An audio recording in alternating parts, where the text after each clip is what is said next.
Nah, awalnya saya beternak tahun 2009, sama sekali kita nggak tahu ilmunya, ada latar atau ilmunya peternakan itu nggak, sama sekali nggak ada. Kita nggak tahu mulainya dari mana, harusnya dari mana. Awal saya beternak di start di 3 ekor, kami tambah lagi jadi 10, dari 10 jadi 60, dari 60 ternyata jadi habis gitu, jadi tinggal 10. Nah, kenapa gitu masalahnya jadi habis? Cari-cari informasi, ikut pendidikan, ikut apa, pelatihan-pelatihan kayak yang diselenggarakan oleh dinas-dinas instansi dinas pemerintahan gitu. Kita ikutin, ternyata ketahuan malnutrisi itu ujungnya ya di pakan.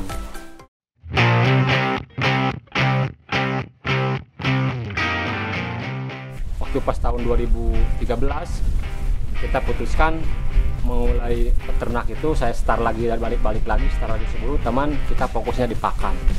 Nah, fokus di pakan ya tadi itu kita merubah pola caranya. Kalau biasanya dulu beternak itu kita mencari rumput, sekarang saya rubah jadi rumput mencari saya gitu, mencari peternak.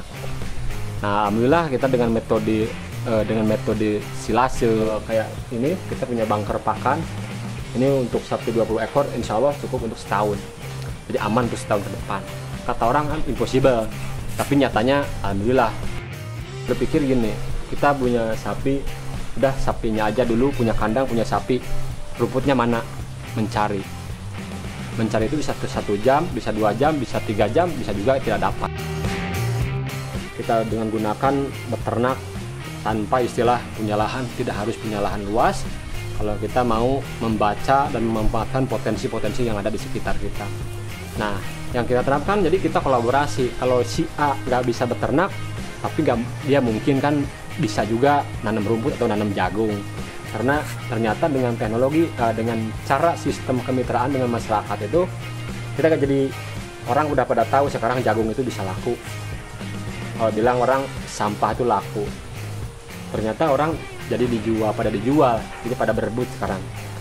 Nah, kita dengan ini, dengan sistem bekerja sama dengan petani yang ada di sekitar dunia kita nih, nah kita mendapatkan produk seperti ini, jagung, rumput yang kita bikin silase. Nah, berarti kita kerjasama juga kan, akhirnya kita yang peternak punya rumput atau punya pakan, dia juga bisa jual pakan hasil pertaniannya. Alhamdulillah, saya pada tahun 2019 kemarin saya dapat bantuan mesin ini, namanya mesin Select Baler. Ini sangat tepat.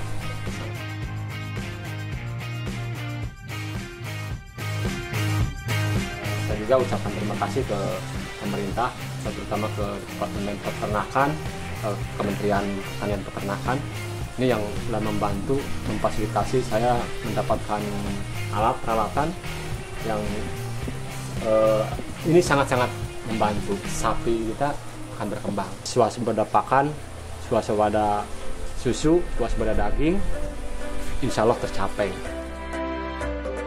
Dengan teknologi silase ini kita bisa aman, tidak ada istilah musim panas, musim hujan, musim apapun, ya itu kita nggak usah ngeluh-ngeluh lagi gitu.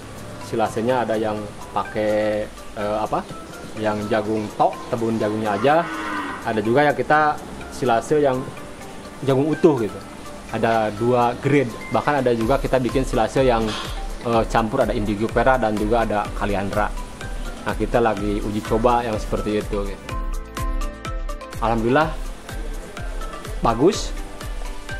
Dikasihkan ke sapi suka semua, dan akhirnya dalam jangka waktu hampir 2 tahun saya nggak habis rumput sama sekali.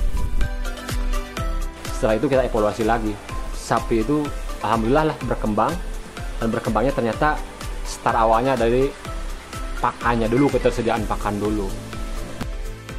Manfaat silase ini ya jelas kita nggak mikir lagi kemana mencari rumput. Yang sekarang dipikir itu gimana caranya produksi kita banyak.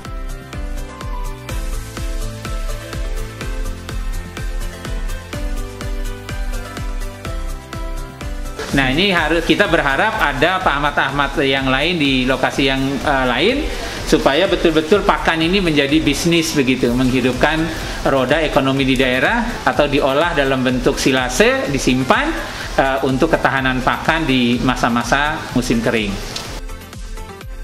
Sebetulnya di era new normal ini yang punya ketahanan ekonomi seperti ini hidupnya dari pertanian dan peternakan, dan itu juga yang akan mensuplai kebutuhan pangan untuk daerah perkotaan. Di era digital sekarang ini akan jauh lebih menguntungkan. Jadi orang yang belum tahu jadi tahu, dan ini juga bahkan Pak Ahmad ini beliau sudah mengirimkan sampai ke Bali ya. Nah, sampai ke Bali ini produknya. Teman-teman di wilayah yang lain, ayo kita berpacu untuk menyiapkan diri kita dalam rangka penyediaan pangan untuk masyarakat secara luas.